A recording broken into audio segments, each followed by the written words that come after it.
Good morning, my wonderful friends. Acoustic Guitar Man here, and I have a confession to make. I'm a recovering Dovetail addict. I used to think that the only way, if you can't meticulously carve a dovetail for your guitar, for your acoustic guitar, and attach it, how good can your guitars be? But then I thought, I used to be an Ovation guy, and all Ovations are bolt on necks. Maybe. Then I came across Bethany Guitars. It's owned by Phil Brunwyn in Bethany, Connecticut. He's the sole proprietor, the owner, the meticulous builder of Bethany Guitars. So I went down, well, first of all, I went to a music shop and I bought a Bethany guitar. Never heard of it, but it just blew me away. It was a Coca-Cola back, Adirondack top. It was an M model, which is kind of like a double O, maybe a triple O.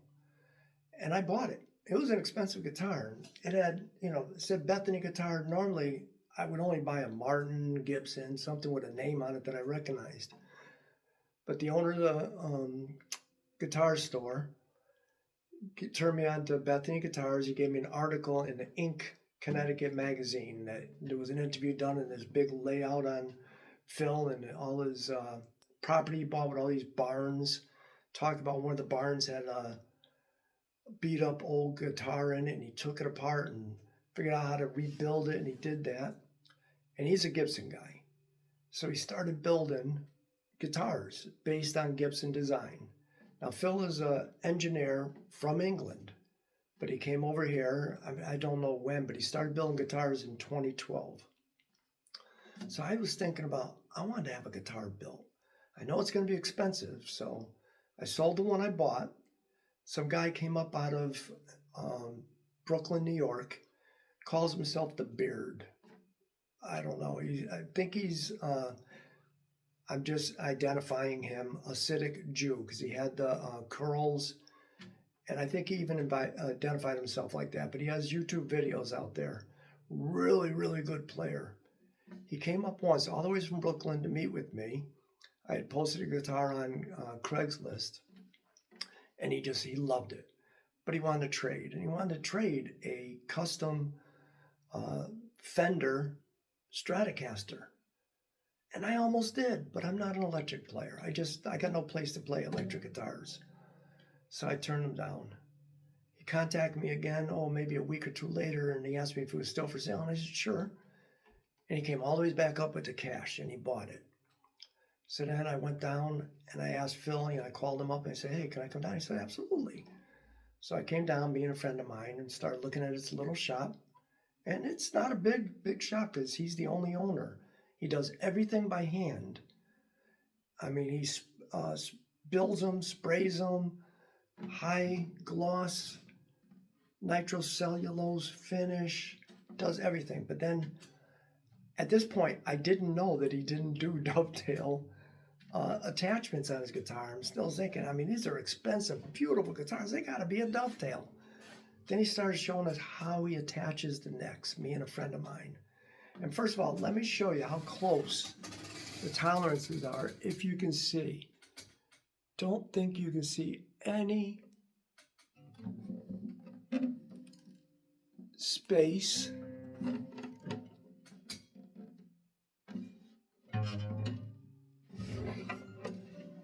Even on the fretboard extension. What he does is not only, Martin does a more decent tenon, so he cuts a slot right here in the neck block in the body. Then he has I think it's called a tenon, the part that sticks out, and that attaches in there. Meticulous. Phil's an engineer, so it is close tolerances.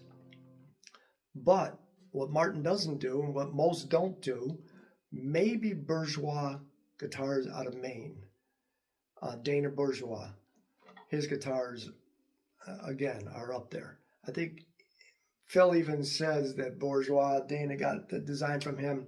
I don't know. But he also cuts routes a section into the top here, and there's a block there, and slides the fretboard extension in. Beautiful, tight tolerances. But instead of gluing them, he has 2 bolts going this way into the neck and then 2 bolts going up into the fretboard extension. So, I mean, it's as good as any dovetail out there, as tight as any dovetail out there. But, like all acoustic guitars, over time are gonna need a neck reset. The tensions of the string ball the neck up, starts raising the tolerances up. You can lower the saddle for a little while, maybe even shave the bridge for a little while. Not ideal, but you can do that. But eventually you're gonna have to take the neck off, lower it down. Now a dovetail, they gotta take the 15th fret, maybe the 14th, but usually the 15th, heat it up, pull that fret out, drill 2 holes in, stick some probes in there with steam, heat it up until the glue melts, slowly removing it, but they also have to heat up, slide, and remove the fretboard extension at the same time. That's a lot of work. That's expensive. It's up to $1,000 to do that. With Phil's guitars, there's 2 bolts here, 2 bolts there. The neck comes off. It's not glued. So then when you do that, I couldn't even, I mean, that's a couple $100 to do that maybe. And they have to shave the neck a little bit to lower it back down. Very simple, very inexpensive. That's what Phil does. So am I still a dovetail addict? I'm a recovering dovetail addict. I still like dovetails. I mean, there's something about them that just, it screams old school. That's how they were first put together. But I'm recovering. I have no qualms about the way this was attached. This guitar is just beautiful. I've shown it before. Carpathian spruce top. The inlays are beautiful. And I even had Phil here on the 12th fret. I said, Phil, I want an H for my last name, but I don't want it to be in your face H. So that's what he designed. Either way, it's going to look like an H. I really like that.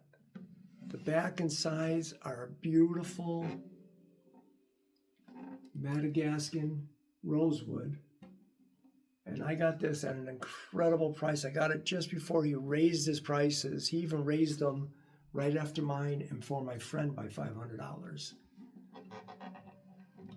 If this was a Martin or any other Maynard brand, let's say it was a Bourgeois, couldn't even I mean, this had to be a $9,000, $10,000 guitar with the quality of the build, the woods.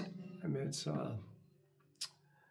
maple binding on it, all the ways around, fretboard, all the ways up to top. Gold, stay tight tuners.